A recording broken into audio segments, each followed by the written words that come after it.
Good morning, everyone. Welcome to the Daily Covfefe. Today is Tuesday, July 9th, and I'm your host, Carter Laren, and I'm joined, as always, by the bad man Majama, Keri Smith. Good morning, Carter. Hello, world. I'm still here. You are. Barely. Thank everyone. Thank you for subscribing, everyone, and please don't forget to hit the subscribe button and the little bell to notify you. You can also go to Subscribestar to support us, and you'll see more of Keri the more you support us. That's the only incentive I can offer, Keri. So I don't have to go do grueling. So you don't have to go to work. Yeah. Yeah. Update on, I know everyone's dying to know about my plumbing problems. Anyway, they're still ongoing. It's an ongoing problem. It's not a plumbing problem, it turns out. This one is an AC problem. I think it's a curiosity problem, but that's a separate problem. Hey, there's water coming from my ceiling. I won't bother to investigate. I'll just sit around. I turned the water main off. I figured it was the pipe. Yeah. Anyway. I can't save you. It's an old house, but seriously, for the last 3 days, because I thought it was the water, I was living like an 1800s house. Like I had collected water in jars to like bathe and brush my teeth with. I was doing all that without having to do that because not realizing it wasn't a water problem. Right. Keri, what do you want to talk about today? I know you've been dying to talk about the fad trend amongst kids happening. So gross. I think you showed me this. You're the one that I didn't see this until you showed me. And it's continuing right now, right? Oh, although let me tell you one update on that I saw yesterday is that one of these kids who are doing this thing is here in San Antonio, and the cops found her and arrested her. Yeah, the Bluebell girl has been arrested, but people are continuing to do it. Before we keep talking about it, though, let's let people see what it is. And this, let's see, I will put up Tucker Carlson's video of it because he's got a nice compilation. So you can just ignore the one half of the screen where Tucker's making a face of incredulity the entire time. But it's a good compilation of what this new trend. Lick it. Oh, you foul. Put it back. Oh, you're a whole nigga.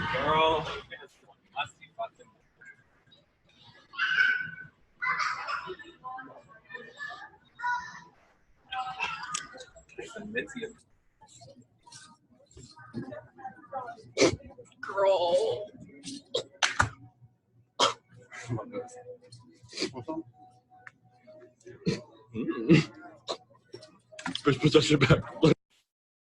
So that's happening. This is so disgusting. People are so gross. So, yeah, just for those who are listening, the video is the first video is the most kind of famous viral one.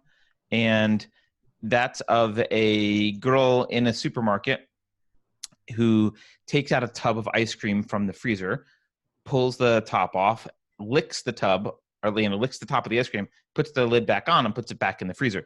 And then there's a few more videos of people doing things like unscrewing caps and drinking a little bit and then like spitting back into it. Super gross stuff like that. And that's become a trend. There's more. This has continued. Like Keri said, this woman was caught and arrested, but it's a fad. It's an interesting cultural trend. And I don't know, Keri, what are your thoughts on this trend? Well, I've got an immediate gut reaction to it, which is it makes me nauseated. But it makes me nauseated not just because of the physical, not just because of the contamination issues and whatever. No, it makes me nauseated because it's like it's like a manifestation of so much of what's wrong with our society. But what is wrong with these kids? Yeah, it is. This is how nihilism works. We've got, I don't know. We've got this society that we've built all these wonderful things where kids have iPhones and access to ice cream in stores.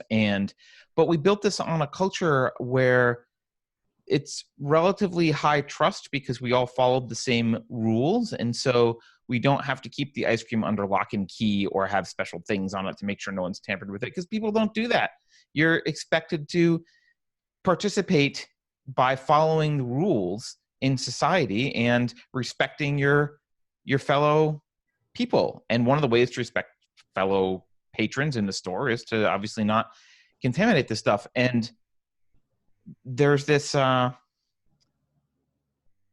it is childlike, but I find that rude to children. But there's this kind of resentment. It's biting the hand that feeds you. You're part of this beautiful society and system. Yeah, there's a lot of problems with it, but your standard of living, if you're able to pick up that Bluebell ice cream at a store, your standard of living is already higher than most of the world's. And it's thanks to this society that you live in that has built all this, infrastructure to bring the ice cream to you, and invented things and built businesses and taken risks and done all this stuff. And all that we ask of you to be a part of the society is that you behave according to certain pretty reasonable social norms, which involves not contaminating other people's food. And it's not like, the thing that bothers me more, so I've heard it compared to like the Tylenol poisoning story, where, I don't know if you remember, this was a big deal.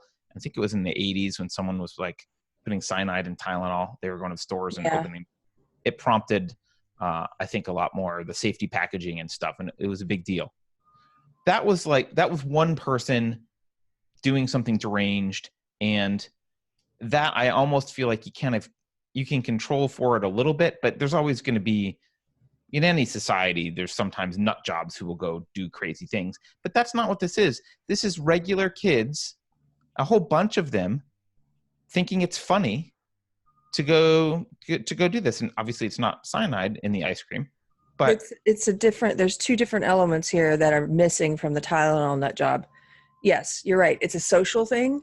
Lots of people are doing it, and it's filmed. It's a voyeuristic. You're watching people do this and getting inspired to do it. It's look, I jotted down a bunch of adjectives that come to mind because I'm having trouble explaining why this bothers me so much. But yes, it's what you're saying. It's like nihilistic. It's ungrateful. It's like resentful and arrogant. And entitled. Entitled. Ungrateful, entitled, arrogant, narcissistic, nihilistic. All of those things wrapped up in one. It's everything that's wrong with I don't know, this new kind of culture that we've created, this world that we're in that's unexamined. Sometimes I feel like we're almost performing a science experiment on younger generations. It's almost like, well, let's see how people are going to turn out growing up and with these little devices attached to us at all times. And I think the devices play a role, obviously, Keri, but I don't think we can totally blame the devices, because there's also needs to be some lack of teaching morals, either from parents or society at large, whatever. There's also a culture of why would you do this, right? There's lots of ways to get attention on social media. Why is this the way? And why is it cool? And why do they think it's funny? They're laughing. They think it's funny. This is the way, because okay. So just like school shooters, that's nihilism. They want to kill themselves, but they also want to take as many people out with them as possible. It's not just suicidal, it's homicidal, because they're showing you how very little they value being.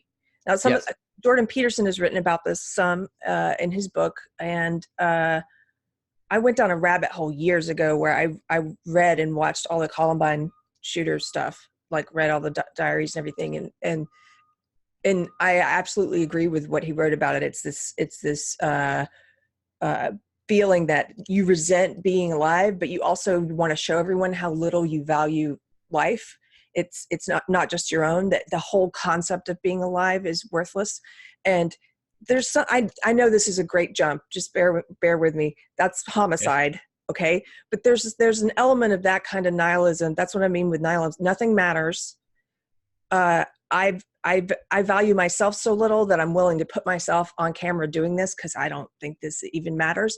And I don't think any of you people who are going to eat this nasty contaminated ice cream matter. It's like, and I want to show you on camera how little I think any of you matter by doing this. That's what get from it. I don't think you're being hyperbolic. I think that's exactly what it is. And I think the thing that maybe is at least bothers me, is that they're going after something that we don't name, but is foundational to civilized society, which is that we have a modicum of respect for people we don't know. And there's benevolence. There's this generalized benevolence for treating people with respect, even though we don't know them. Yes. And it's not something we talk about. It's not something that's codified into law. It's just a part of our culture. And they're going after that part of our culture directly.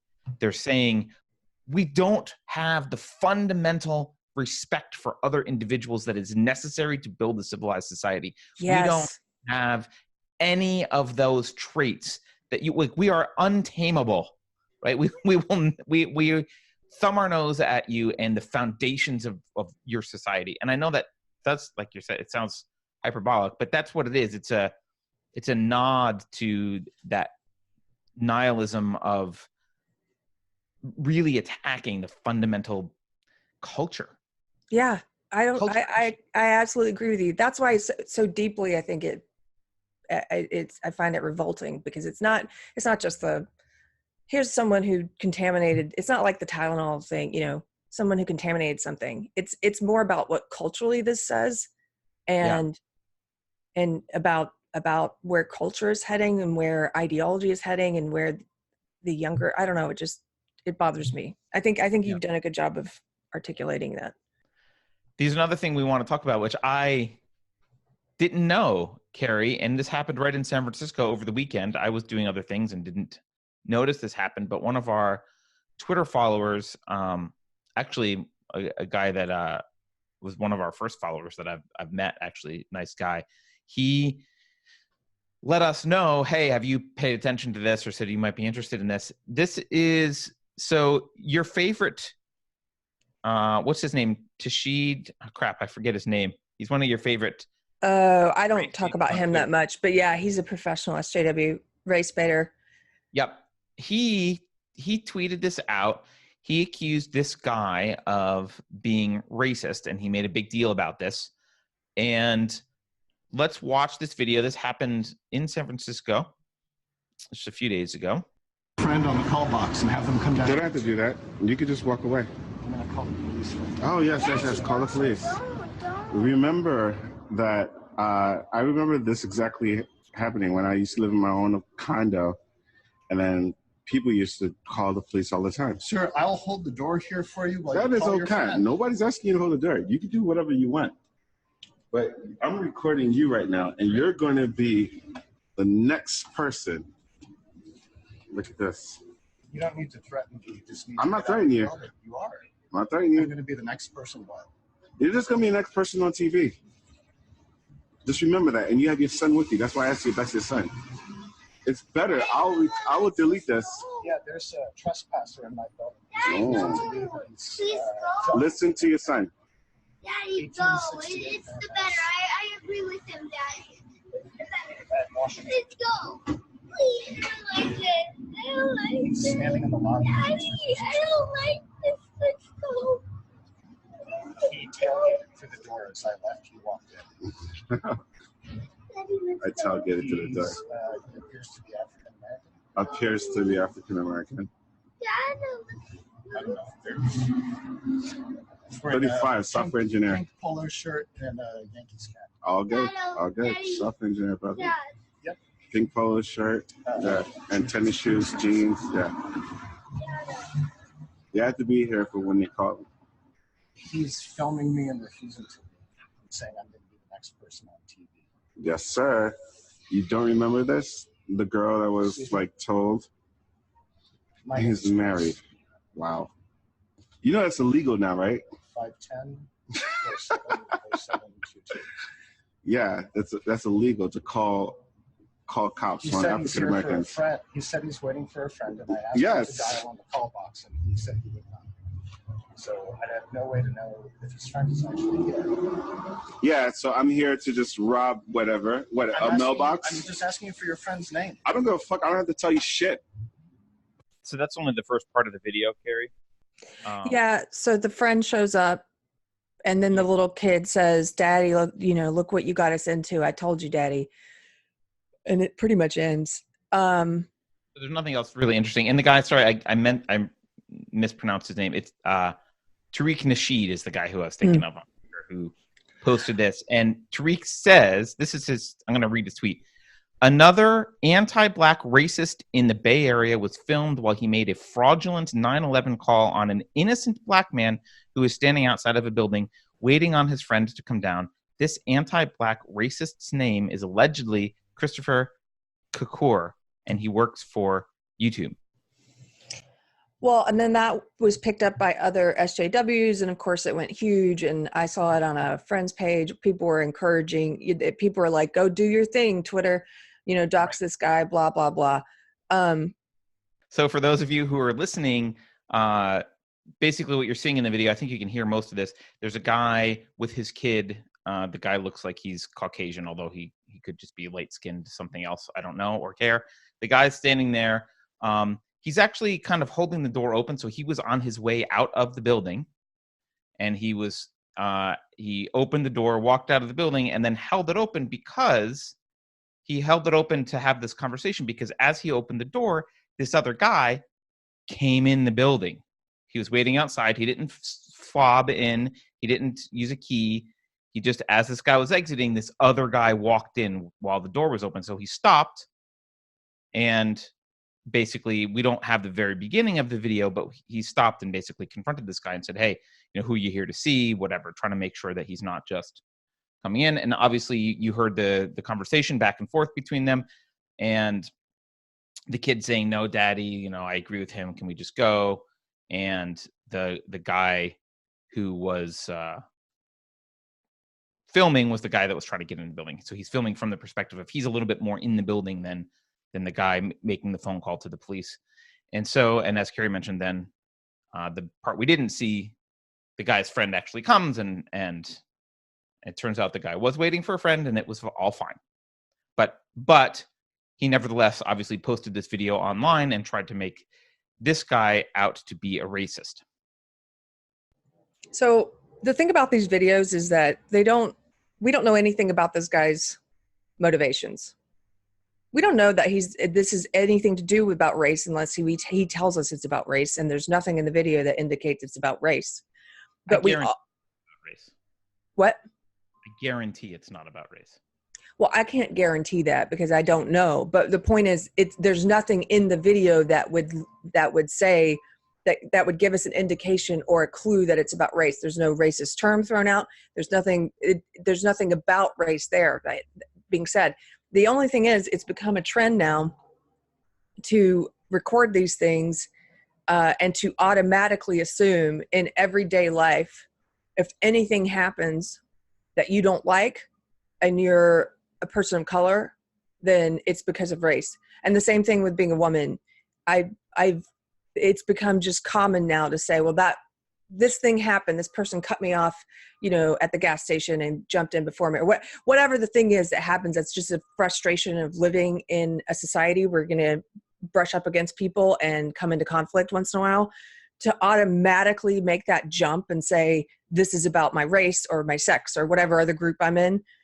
I feel like we used to be a little bit more rational about these things, and now we just automatically go there.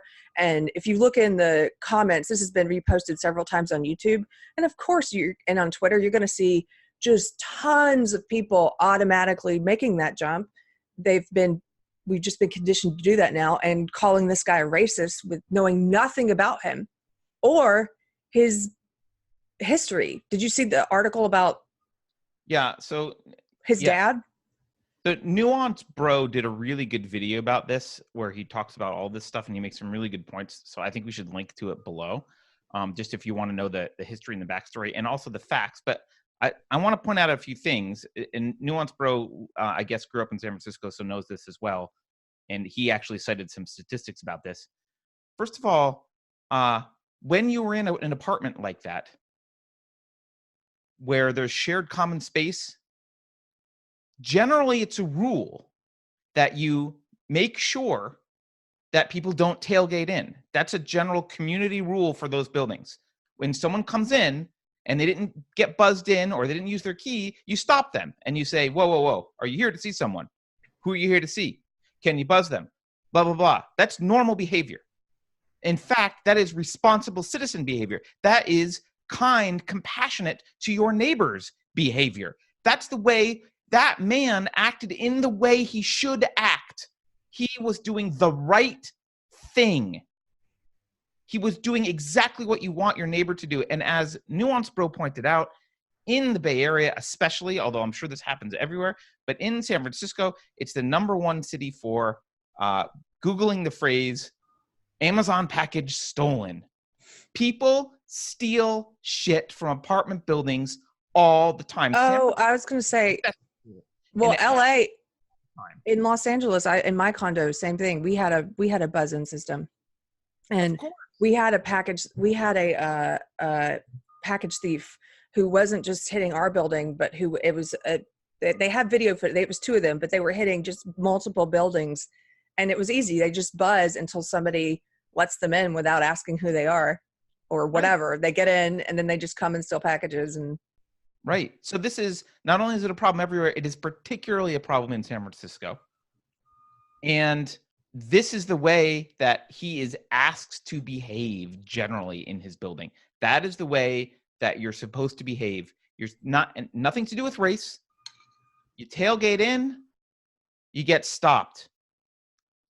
This is the society we want, is full of the guys being filmed. That's the society we want. Not the guy, the asshole racist jerk was the guy filming. Because the guy filming, instead of saying, so I've tailgated in before, meeting a friend, just like that guy. Did I get all pissed off and whip out my phone and be like, fuck you for asking me where I'm going and it's none of your business? No, I said, I'm going to see so-and-so in apartment 3A or whatever it is. Oh, yeah. Okay, go ahead. Because I understand. I understand what the process is. I want to be part of polite society. I get it. He's protecting his neighbors. That's what he's doing. And he doesn't know who the fuck I am. It doesn't matter the color of my skin. It's that I'm an unknown. He did exactly what you want your neighbor to do. Exactly. And he did it despite knowing that this racist shithead was filming him and was going to try and destroy his life online. He did it anyway. He did it despite his kid. Now, his kid was afraid. I get it. But his kid's afraid of, likely, the awkwardness in the social situation. Kids don't like that kind of confrontation. It's scary. It's weird.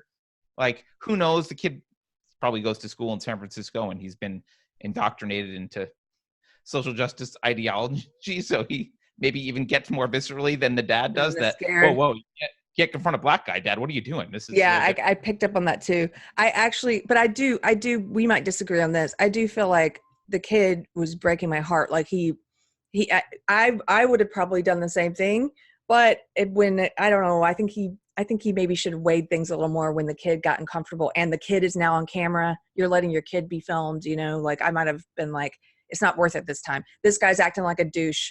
I'm going to step away. I could still call from over here and not have this interaction with this guy, and I can take my kid out of this situation. He might have been able to walk away and call from a place where he couldn't be filmed. That might have been better.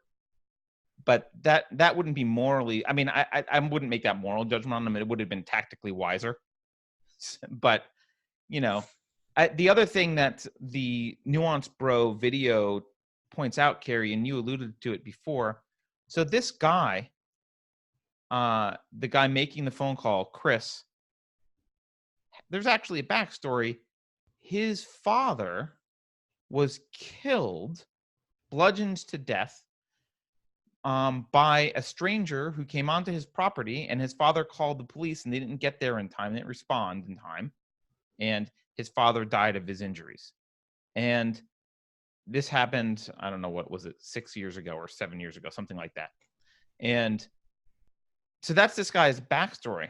And yes, the assailant who killed his dad was also black, but that doesn't mean that he was acting on across racial lines.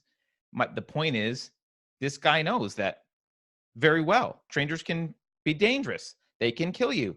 They can, at the very least, steal your Amazon packages. I doubt this guy felt that the guy coming in was a violent threat, because he wouldn't have stayed there with his kid.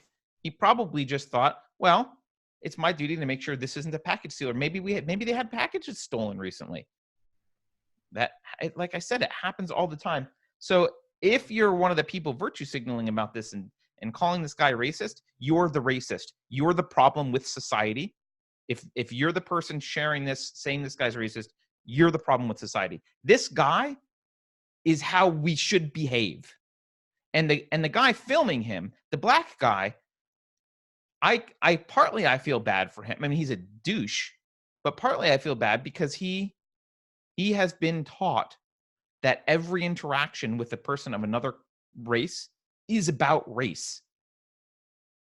And he got ultra defensive and created a huge brouhaha about something that he should not have, because he didn't have the self-awareness to realize, hey, it's not about my race. It's just that I'm a stranger in the apartment building, and I should just respond politely. So he's been trained to be a narcissistic douchebag, and he's the problem.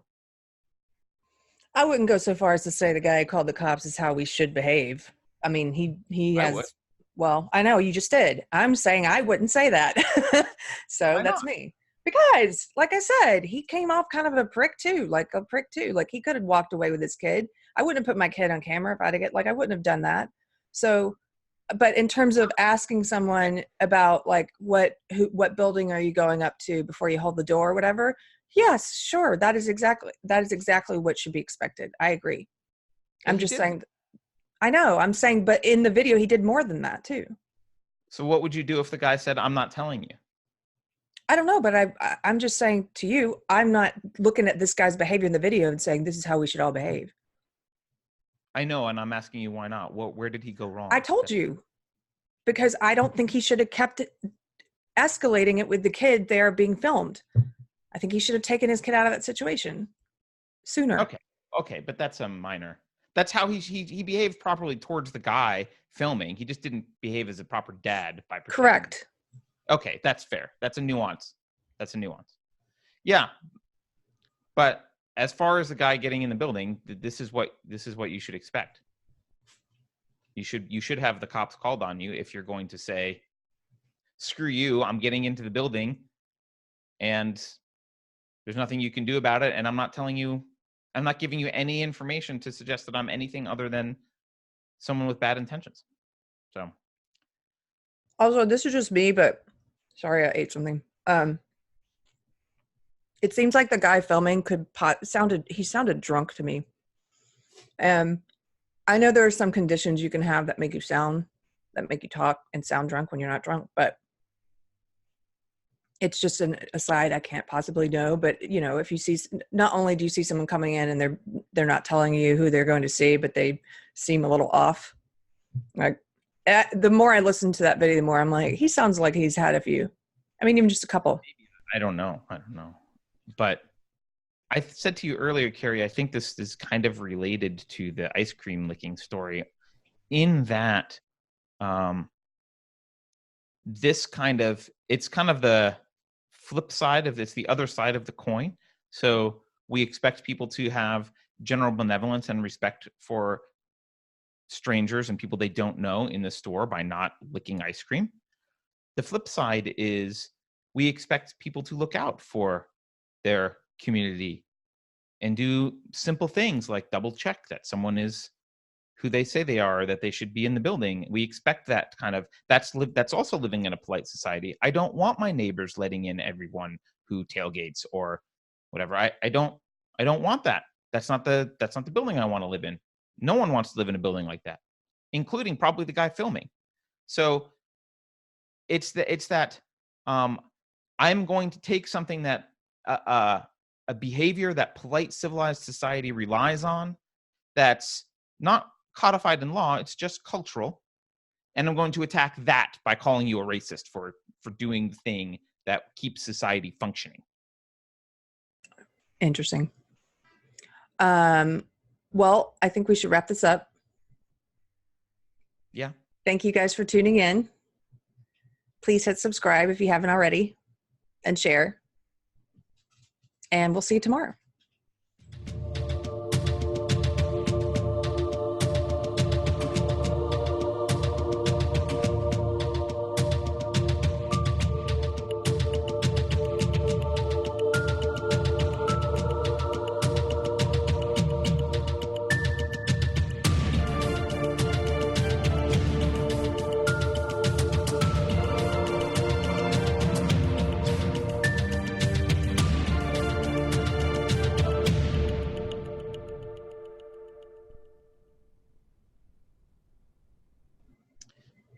Dear YouTube machine learning algorithm, please accept this humble sacrifice.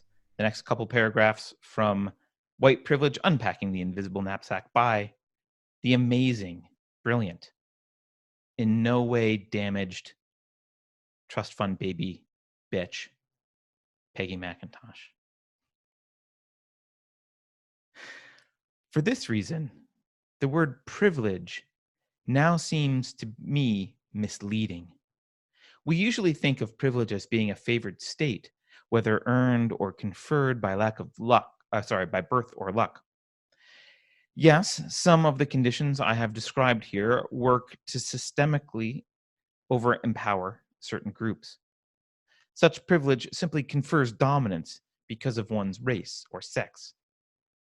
I want then to distinguish between earned strength and unearned power conferred systemically. Power from unearned privilege can look like strength when it is, in fact, permission to escape or to dominate. But not all of the privileges on my list are inevitably damaging. Some, like the expectation that neighbors will be decent to you or that your race will not count against you in court, should be the norm in a just society. Others, like the privilege to ignore less powerful people, distort the humanity of the holders as well as the ignored groups. That's all for our sacrifice today. Machine learning overlords, please do not demonetize us or delete our channel. Thank you.